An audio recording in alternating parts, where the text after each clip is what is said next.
Labsii paaspoortii haarawaa. Paaspoortii duraanitirraa kan haarawaa jijjiiramee jira. Paaspoortiin haarawaa kun paaspoortii duraanitirraa wanni adda isa godhu eenyummaan namoota fiizaa sirreeffatanii biyyoota garaagaraa deemanii eenyummaan hedduu qabaa jedhanii paaspoortii haarawaa kana baasanii. Yeroo jalqabaatiif paaspoortii haaroonni kun ba'uuf numara yaaddoo keessa galchaa jechuudha. Kan duraa hoo akkam ta'a jechuudha. Warroonni yeroo isaa irraa dhumate rakkoon qabu paaspoortii haarawaa kana baafata. Assalaamu alaykum warahmatullaahi wabarakaatu. Kabajamtoota fi daawwattoota hordoftoota YouTube chaanaala kiyya jalatti argamtan. Welcome ashama harka fuuni hundi keessanuu alaaf biyya keessa xiqqaa guddaa amantii kutaa ganda osoo hin jenne baga jiraattanii hordoftoota kiyyaa roonii hanga ammaan hordoftanii maatii naaf taatan hedduu galatoomaa galanni keessan dacha haa ta'u. Ammallee like share gochuun dagatinaa roonii haarawaa taatan immoo welcome baga nagaan gama YouTube channel kiyyaa dhuftanii isin simadhee jira. Ani haa dhufu baga dhuftanii isinin jedheera. Egaa hordoftoota kiyyaa viidiyoon kee har'a waa'ee paaspoortiitii akkuma seensota irratti dhageettanii waa'ee labsii paaspoortii haarawaati jechuudha. Yeroo paaspoortiin haarooni kun guyyaa jimaataa bara 2025 guyyaa 21 guyyaa gadhiifamerra jechuudha. Maaliif nuyi warra paaspoortii duraanii yeroo as kaluu keessatti sirreeffate jechuudha yookaan asaaddasee paaspoortii duraanii reefuu haaraa fudhannee jechuudha ji'oota muraasa dura jechuudha. Anuu ji'oota muraasa dura paaspoortii kee asaaddasee jechuudha naannoo ji'a 5 ji'a 6 dura jechuudha. Paaspoortiin asaaddasamee yeroo paaspoortiin sunuu osoo haarawaa ta'uu jechuudha. Kan biraa haarawaa dhufee paaspoortii duraanitirraa kanattu caalaa kaama haarawaa bahee keessattuu namoonni akka kiyyaa paaspoortii yeroo dhiyoo keessa asaaddafattanii yeroo jalqabaa waa'ee kana dhageenyu yaaddoo keessa nama galchaa jechuudha. Akkamitti keessumayyuu nuyi biyya Arabaa jiru jechuudha. Namoonni biyya Arabaa jiran paaspoortiin baasii guddaan haaromsamaa jechuudha. Baasii guddaa itti baafne biyyaans maallaqa Itoophiyaa birrii 13,000 12,000 itti baafne haaromsiifne jechuudha. Yeroo ji'a naannoo ji'a 5 ji'a 6 warroonni haaromsitan ni beeytanii jechuudha. Gatii meeqan akka haaromsitan baay'ee tokko widdiidha jechuudha. Maallaqa Itoophiyaa 13,000 jechuun baay'ee widdiidha. Aga naannoo 14,000tti san caalurlee hin jira jechuudha. Warroonni mana taa'eetanii paaspoortii namaan sirreessaa jedhu immoo kan san caalu gatii san caalu baasaa jechuudha. Gatiin paaspoortii akkuma beekamu baay'ee widdiidha. Nuyi mana xalabaa jirutu akkasitti xiqqoo gatiin wayyaa qaba malee kun warri hinumaa paaspoortii maan qabne baasii guddaa baasee ji'oota hedduu lakkoofsiisee paaspoortii argataa jechuudha. Paaspoortii qal'ittiin argatu. Amma immoo paaspoortiin haaroon kun hin bahe namoota paaspoortiin isaa yeroo irraa dhumatee amma sa'a kanatti paaspoortiin isaa yeroo irraa dhumatee paaspoortii haarawaa sirreeffatu immoo baay'ee bareeda baay'ee gaariidha jechuudha. Namoota paaspoortii duraa harkaa qabu hoo ka jedhu paaspoortii duraa namoota harkaa qabullee nuyyuu sejjammar paaspoortii dura haaromsifadhee jira jechuudha. Kan duraanii jechuudha. Amma haarawaa kana namoonni yeroo irraa dhumate baafachuu danda'a jechuudha. Yeroo gabaabaa keessatti paaspoortii isaa haarawaa kana baafadha. Warroonni duraanii yeroo as kaluu immoo kan duraanii asaaddasattanii harka qabdan immoo haga gaafa paaspoortiin keessan harka qabdan kun yeroo isaa ofirraa fixutti eeggattanii haarawaa baafachuu dandeettanii rakkoon qabu jedhanii jiranii. Wanni kun immoo waan das nama jedhu jechuudha. Maaliif nama rifachiisaa kan duraa san baasee guddaa itti baasanii tiniin yoo hin ta'u haarawaa kana malee osoo jedhan immoo baay'ee tokko yaaddoo keessa nama galchaa jechuudha. Maaliif baasii guddatu itti bahee paaspoortii kana baaseen isatti bahee baasii xiqqaa miti.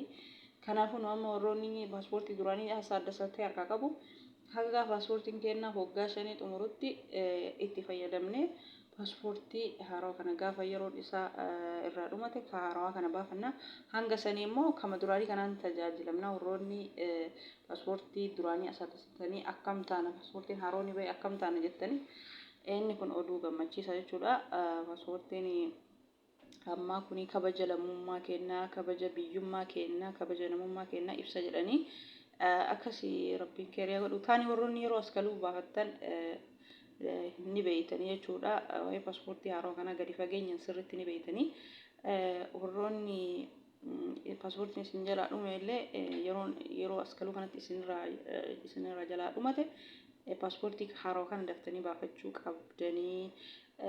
Gatiin haala Itoophiyaa keessatti bakka mariititti yeroo dubbatan gatiin wanni inni dabalataa kan jiru akkuma akka gatii duraa sanitti jedhanii dubbatanii. Kanaafuu warroota haaroo baafatuuf baay'ee tokko xuruudha jechuudha. Warroonni duraanillee kan harkaa qabdan san yeroo irraa dhumate baafachuu dandeettanii. Waggaa 5 haa ta'u, waggaa 2 haa ta'u, waggaa 1 haa ta'u kan duraanii san yeroon isaa irraa dhumatetti haaroo baafachuu dandeettanii eeggattanii jechuudha. Kan ganaa waggaan 5 isinii hafullee nama fakkeenyaaf reefu 6 keessa irraa adda haaromfadhe ganaa waggaa 5 lakkoofsiise waggaa 5 booda paaspoortii isaa haaroo kana baafadhaa jechuudha. Fakkeenya isinillee akkasuma warroonni paaspoortiin haaroo ni bahee paaspoortiin duraanii akkam taanaa jettanii hin yaadina. Kana waltajjii marii isaan irratti dubbatanii jiranii. Kanaaf rabbiin keerii haa godhu. Kabaja namummaa, kabaja lammummaa kennaa, eenyummaa kennaa waa'ee fiizatiin wal qabatee ibsaa jedhanii taani warra fageenya fudhattanii waa'ee paaspoortii kanaa gadi fageenyaan dubbifattantu beekaa jechuudha. Maaliif waa'ee akka waltajjii marii irratti akka viidiyoo isaanii irratti dubbatanitti akkasii rabbiin inshaallah kabaja namummaa biyyummaa kennaa rabbiin dabalee nuuf haa kennu. Namni keenya baay'ee darartii hedduu isa mudataa namoota hedduu miidhame. Paaspoortii qabaachuun immoo eenyummaa ofii ibsaa. Paaspoortii qabaachuun immoo seera qabeessa ta'uu ibsaa jechuudha. Akkasuma rabbiin uummata keenyaa haala ittiin paaspoortii kanallee baafatu dhabee yookaan ka humna dhabee yookaan haalli gamzaballee qabaatee yeroo dheeraa irraa fudhatu paaspoortii haaraa baafachuuf hundaafuu rabbiin waa hunda isiniif haa laaffisu. Rabbiin amri kulli haa laaffisu. Inshaallah akkuma jedhan kana kabaja namummaa biyyummaa kennaa. Namni keenya lammiin keenya hedduu kabaja dhabaa jechuudha. Biyyoota garaagaraa keessatti hin miidhamaa jechuudha. Nama muraasatu milkaa'e malee irra caalan isaa miidhama. Inshaallah rabbi milkii malee kisaaraa nuun haa didu.